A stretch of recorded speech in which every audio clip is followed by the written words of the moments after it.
ভাই বড় ধন, রক্তের বাঁধন। যুগ যুগ ধরে চলে আসা এই বিশ্বাস আজ স্বার্থ আর অন্ধ জেদের কাছে পরাজিত। বিদেশের মাটিতে একটু ভালো থাকার আশায় যে ভাই বড় ভাইয়ের হাত ধরে পাড়ি জমিয়েছিলেন, কে জানতো সেই হাতই হবে তার মৃত্যুর কারণ। ইতালির মাটিতে ছড়ল আপন ভাইয়ের রক্ত, আর সেই বীভৎসতা বাংলাদেশ থেকে লাইভ ভিডিও কলে দেখল এক অভাগী মা। মুন্সিগঞ্জের টঙ্গিবাড়ির নয়ন ফকির বড় ভাই হুমায়ুন ফকিরের হাত ধরেই দেখেছিলেন ইতালির রঙিন স্বপ্ন। ঘটনার রাতে খুব সাধারণভাবেই নিজের ইলেকট্রিক সাইকেলটি চার্জ দিতে নিজে নেমেছিলেন নয়ন, কিন্তু তিনি কল্পনাও করেননি সেখানে অন্ধকারের আড়ালে ওত পেতে আছে তারই আপন বড় ভাই। কোনো কিছু বুঝে ওঠার আগেই পেছন থেকে ধারালো অস্ত্র নিয়ে ঝাঁপিয়ে পড়ে বড় ভাই হুমায়ুন।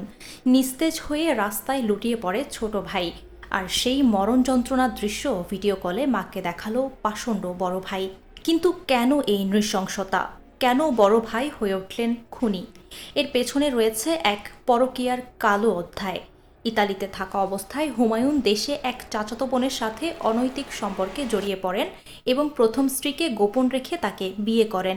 ছোট ভাই নয়ন এই অন্যায়ের প্রতিবাদ করেছিলেন। তিনি চেয়েছিলেন তার ভাবির অধিকার ফিরিয়ে দিতে। অন্যায়ের বিরুদ্ধে এই প্রতিবাদী যেন নয়নের জীবনে কাল হয়ে দাঁড়ালো। বাংলাদেশে থাকা মা রাফেজা বেগমের কান্না আজ আকাশ বাতাস ভারী করে তুলছে। তিনি বিলাপ করে বলছেন, নয়ন তার বড় ভাইয়ের সব ঋণ শোধ করে দিয়েছিল, তবুও কেন এই খুন? টাকার লোভ আর পরকীয়ায় অন্ধ হয়ে হুমায়ুন যেন মানুষ থেকে এক অমানুষ কসাইয়ে পরিণত হলেন। ছোট ভাই যখন বাঁচার আকুতি করছিল, বড় ভাই তখন ব্যস্ত ছিলেন সেই রক্তমাখা দৃশ্য ক্যামেরাবন্দি করতে। আজ ইতালির হিমঘরে পড়ে আছে ছোট ভাইয়ের নিথর দেহ, আর বড় ভাই অন্ধকার কারাগারে। একটি পরকীয়া আর জেদ তছনছ করে দিল একটি সাজানো সংসার।